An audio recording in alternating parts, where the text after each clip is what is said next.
Master these 5 female weaknesses and take control. We all carry within us immense potential, yet at times we let certain weaknesses stand in the way of our growth. The emotional waves, doubts and fears can seem like obstacles, but they are simply invitations to become stronger, wiser and more self-aware. Today we will explore 5 traits that, when mastered, can help you take control of your life with purpose and clarity. These challenges are not weaknesses.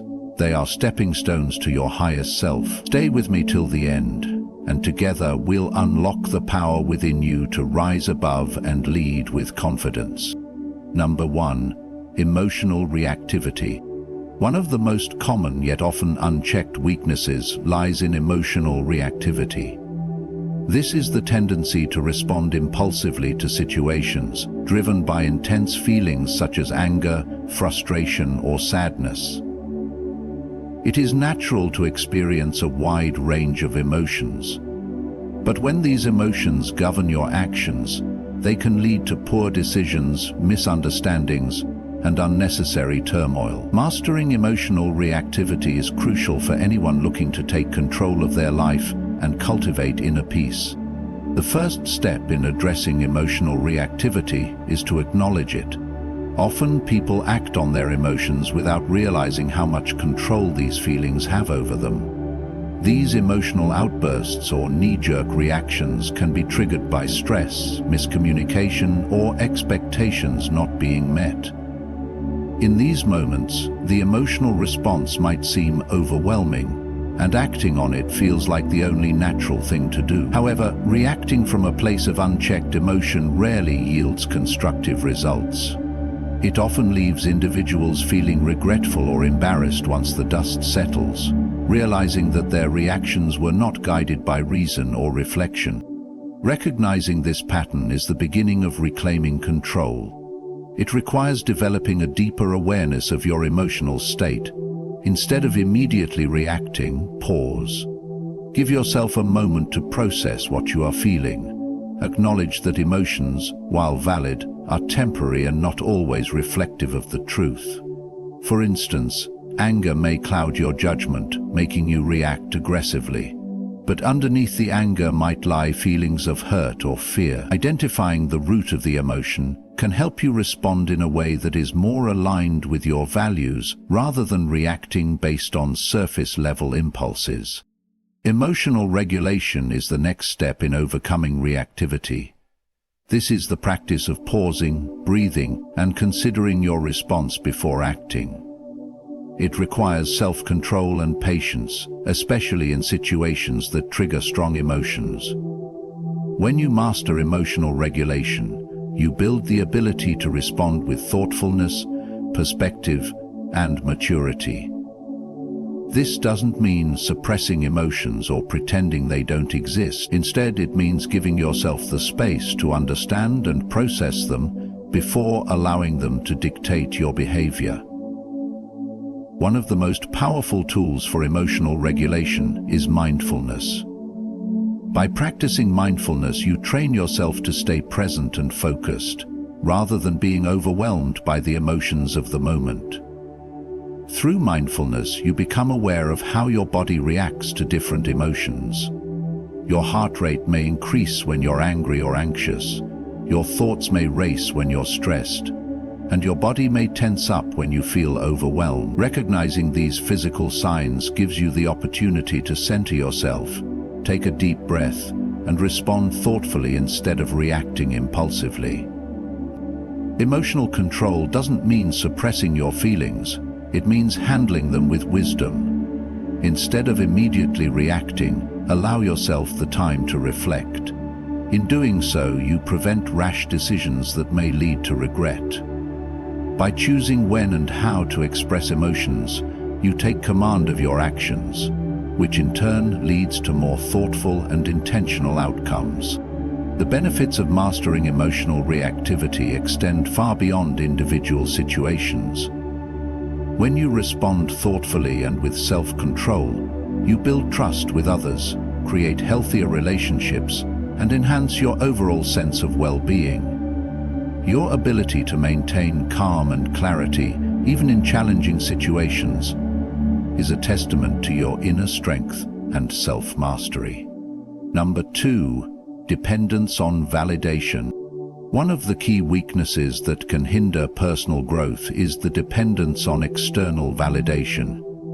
It is a natural human tendency to seek approval from others, to feel seen, heard, and accepted. However, when this desire for validation becomes a driving force in one's life, it leads to a fragile sense of self-worth that can be easily shaken by the opinions or actions of others. Mastering the need for external validation is critical for cultivating a deep, unwavering confidence that is rooted in self-assurance, rather than in the ever-changing perceptions of others. The reliance on external validation often starts early in life, as individuals are conditioned to seek approval from parents, teachers, peers, and society. When this validation is received, it reinforces a sense of value and belonging. However, this dependency can become problematic when one's worth is solely determined by external sources. Whether it's praise for accomplishments, compliments on appearance, or acknowledgement of efforts, an individual may begin to measure their self-worth based on the approval they receive. Over time, this can lead to a constant cycle of seeking praise and avoiding criticism, leaving little room for true self-expression or growth. The first step to overcoming this dependency is to recognize it. It's essential to understand that external validation is fleeting. A compliment can feel great in the moment, but it quickly fades. Likewise, a harsh criticism can linger, impacting one's confidence for longer than it should. This cycle of highs and lows, dictated by others' opinions, prevents the individual from developing a stable sense of self. Acknowledge that while validation from others may feel rewarding, it is not the source of true self-worth. The next step is to shift focus inward. Instead of seeking external approval, learn to validate yourself. This means acknowledging your own efforts, strengths, and achievements without relying on others to do so.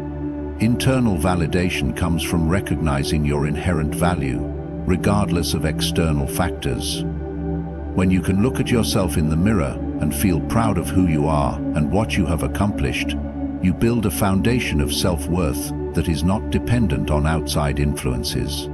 This internal validation is not about arrogance or self-centeredness, but about self-respect and self-awareness.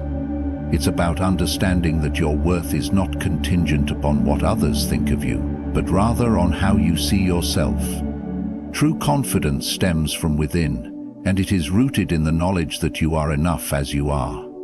When you rely on yourself for validation, you become impervious to the judgment of others, because your self-worth is not negotiable. Part of mastering this skill is recognizing the power of boundaries. Often people seek validation from others because they lack boundaries. They are afraid of rejection or fear being unloved or unworthy without constant external reinforcement. Setting healthy boundaries is a key part of developing emotional independence. When you set boundaries, you establish a space where you are not swayed by others' opinions. You teach yourself to value your own judgment, and you learn that you do not need approval to feel secure in who you are. Remember that the desire for validation is not inherently negative. It is natural to want to feel seen and appreciated. However, it becomes detrimental when it dictates your happiness or sense of worth. By learning to rely on your own internal validation, you free yourself from the fluctuating nature of external opinions and create a more stable, empowering foundation for your life. When you no longer need others' approval to feel good about yourself, you unlock the freedom to live authentically and with confidence. Number 3, fear of rejection. The fear of rejection is one of the most pervasive emotional challenges that many people face. It is a fear that can hold individuals back from pursuing their goals, expressing their true selves, or taking risks in relationships. The anxiety of being rejected, whether in social, professional, or romantic contexts, can stifle personal growth and limit potential. Yet this fear, though natural, is not something that must control one's life. Atlas scoffs at the idea that we should fear rejection. Mastering the fear of rejection requires understanding its roots and developing strategies to transform it into an opportunity for growth and resilience. Rejection is often perceived as a personal failure, a reflection of inadequacy or unworthiness. It's easy to internalize a rejection and feel as though it defines you, whether it's not being accepted into a group, not getting a job offer, or experiencing a romantic partner's disinterest. Rejection triggers feelings of hurt and vulnerability. The instinct is to retreat and protect oneself from future pain, to avoid situations where rejection may occur again. This, however, limits potential and growth because the fear of rejection often leads to missed opportunities, a lack of self-expression, and unnecessary isolation. The first step to mastering the fear of rejection is recognizing that rejection is not a reflection of your worth. Rejection is often circumstantial and subjective. It does not define your value as a person. People have their own preferences, biases, and limitations, which can cause them to make decisions that have nothing to do with your inherent qualities or abilities. Understanding that rejection is part of life, something everyone experiences, helps to diminish its power. It encourages you to try. It makes you different. It helps to diminish its power. It is not an indication of your failure. Rather, it is part of the natural ebb and flow of interactions and experiences. Another important aspect of overcoming this fear is changing the way you perceive rejection. Instead of seeing it as a defeat, reframe it as an opportunity for growth. Rejection can be a source of feedback and learning. It can offer insight into areas for improvement, or indicate that a particular path was not aligned with your true goals. When you view rejection as a stepping stone, not an obstacle, it loses much of its power. It becomes less about personal inadequacy and more about refining your approach, adjusting your perspective, and trying again. Developing resilience in the face of rejection is crucial. Resilience is the ability to bounce back from setbacks and continue moving forward despite challenges. When rejection happens, it is easy to succumb to negative emotions such as sadness, frustration, or self-doubt. However, with resilience, you learn to acknowledge these feelings without letting them take control. You process the emotions but do not allow them to define you or your future actions. Resilience involves getting back up, learning from the experience, and continuing to pursue your goals with renewed focus and determination. Another strategy for overcoming the fear of rejection is to desensitize yourself to it. The more you put yourself out there, whether through trying new experiences, engaging with others, or expressing your true thoughts and feelings, the less power rejection will have over you.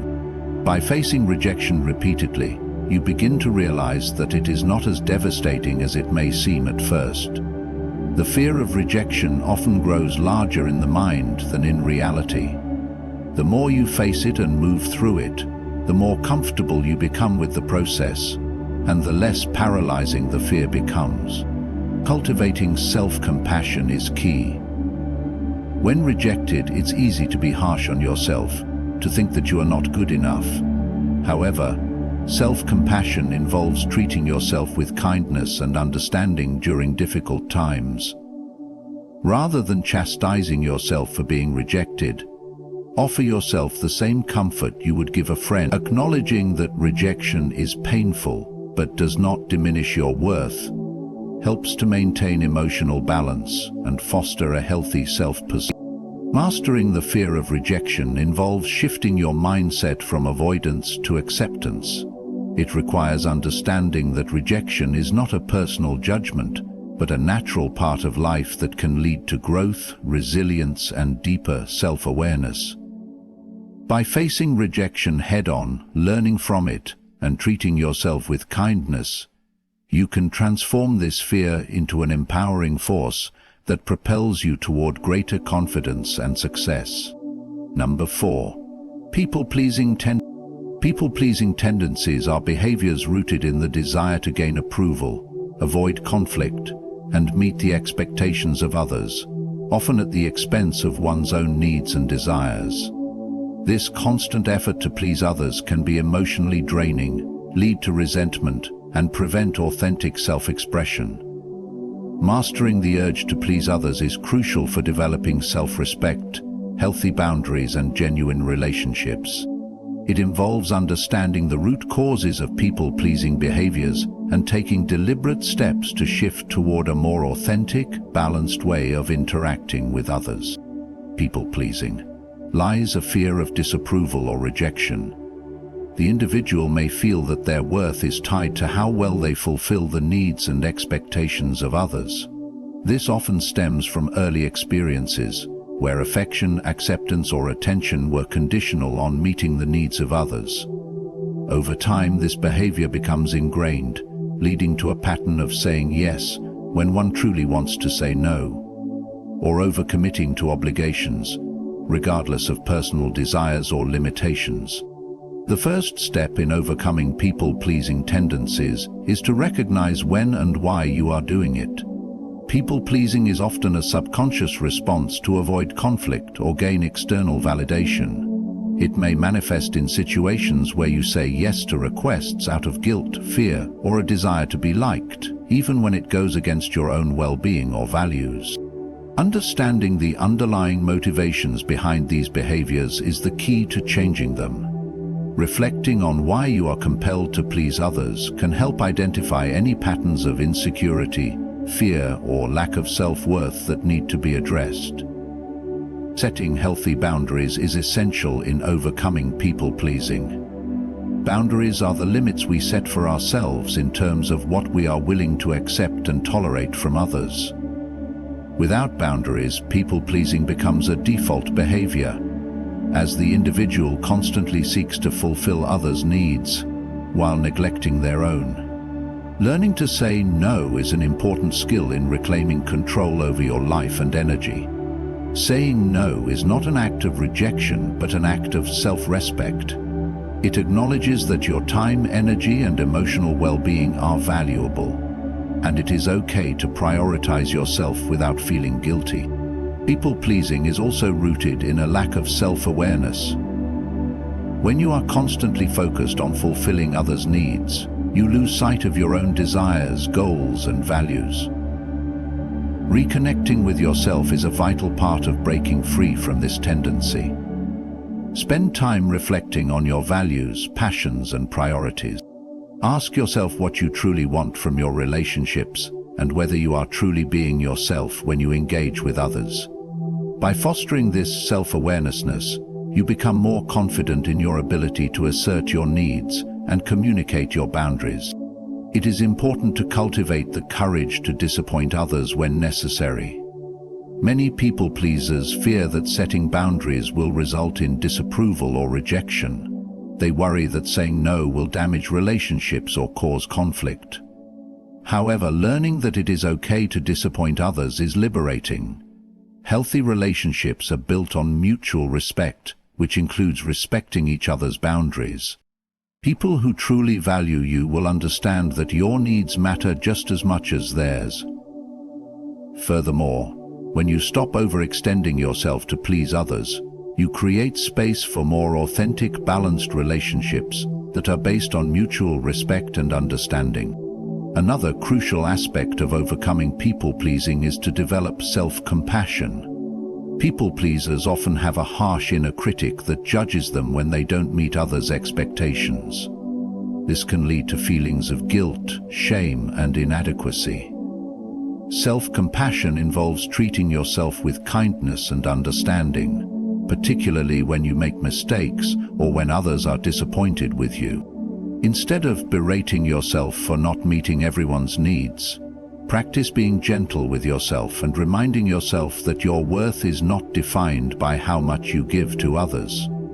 You are worthy of love, respect, and care simply because you exist, not because of what you do for others.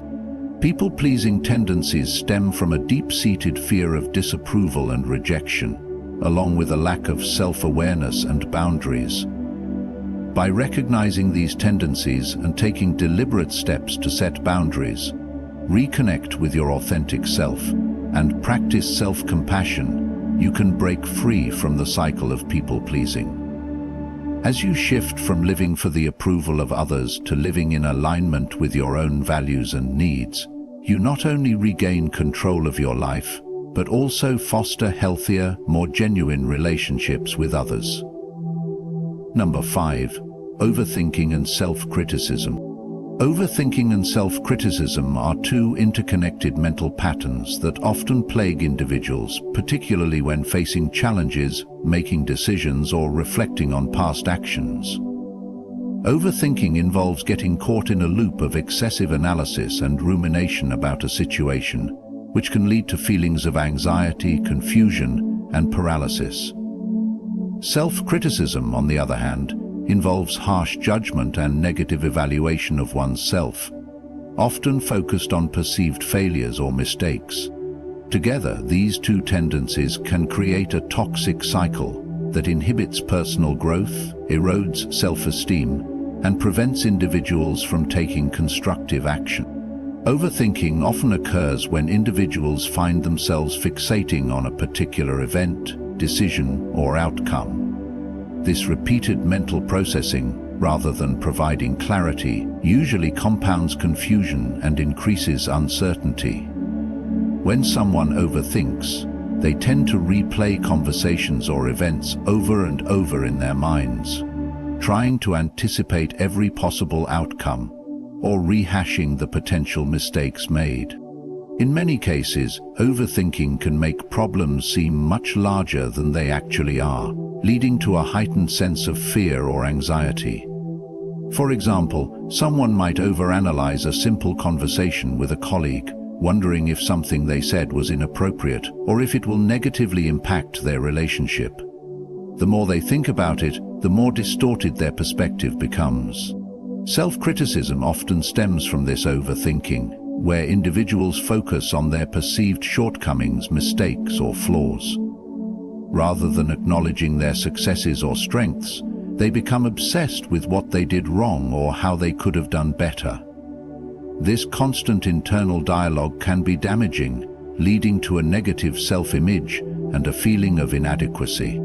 For example, someone may focus on a single mistake they made in a presentation and criticize themselves harshly for not being perfect, even if the overall performance was successful.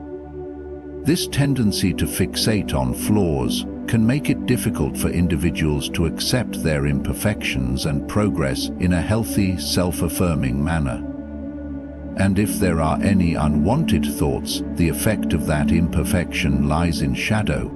The causes of overthinking and self-criticism are often linked to a combination of personality traits, past experiences, and underlying fears. Perfectionism is one of the most significant contributors to both patterns. Individuals who have high standards for themselves often struggle with the pressure to be flawless in everything they do. This leads to overthinking, as they obsess over every detail and fear making mistakes. If mistakes do occur, self-criticism becomes a defense mechanism aimed at self-punishment or prevention of further failure. This cycle reinforces feelings of stress and self-doubt, rather than fostering self-compassion or constructive change. Another factor that contributes to overthinking and self-criticism is an external focus on approval and validation. When individuals are overly concerned with what others think or how they are perceived, they can become trapped in a cycle of worrying about their actions and harshly criticizing themselves for any perceived missteps. The desire for approval can make individuals constantly question whether they are making the right choices or meeting others' expectations, which only exacerbates overthinking and self-criticism. Past experiences of failure, rejection, or criticism can leave lasting emotional scars that feed into these patterns. For example, someone who faced harsh criticism during childhood or in previous professional experiences may internalize that criticism and develop a negative, self-judgmental narrative. These negative thought patterns can then extend to future endeavors, where they constantly replay past failures or anticipate future ones, reinforcing a belief that they are not capable or deserving of success. Breaking free from the cycle of overthinking and self-criticism involves shifting one's mindset and embracing self-awareness and self-compassion. Recognizing when you are overthinking and consciously choosing to let go of excessive rumination is the first step. This might involve challenging the validity of your thoughts by asking whether they are based on facts or distorted perceptions. Over time, this practice can help reduce the tendency to dwell on every detail and prevent over-analysis. Another important approach is reframing the self-critical voice. Instead of viewing mistakes or perceived failures as personal shortcomings, try to view them as opportunities for growth and learning. Self-compassion involves treating yourself with the same kindness and understanding you would offer to a close friend who is going through a difficult time. When you make a mistake, instead of criticizing yourself harshly, offer yourself understanding and support. Recognizing that everyone makes mistakes and that no one is perfect can help alleviate the pressure of perfectionism. Mindfulness practices can also be effective in countering overthinking and self-criticism. Mindfulness encourages staying present in the moment and observing thoughts without judgment. This practice allows individuals to detach from the endless loop of overthinking and step away from self-judgment. By becoming more mindful, you can cultivate a sense of peace and acceptance, reducing the power that overthinking and self-criticism hold over your mental state. Seeking support from others can help break the cycle. Talking to trusted friends, family, or a therapist can provide perspective and reassurance, helping to challenge irrational thoughts and negative self-judgments. In doing so, individuals can learn to see themselves more clearly, and they may begin to embrace their flaws with greater acceptance and understanding. Overthinking and self-criticism are not inherently bad. They are natural responses to the complexities of life. However, when they become habitual and limiting, they can prevent personal growth and contribute to emotional distress. By developing awareness, practicing self-compassion, and adopting healthier thought patterns, individuals can free themselves from the grip of overthinking and self-criticism and begin to cultivate a mindset focused on self-acceptance and growth. In this journey, remember that the so-called weaknesses you face are not barriers, but opportunities for transformation. By mastering these traits, emotional awareness, the power of your words, fear management, letting go of self-criticism, and overcoming overthinking, you can step into a space of empowerment and control. Trust in yourself, embrace your true strength, and let go of what no longer serves you. Your path to greatness begins with self-awareness and the courage to act. Thank you for being part of this journey. May you find peace and power in every step you take. Good luck on your journey ahead.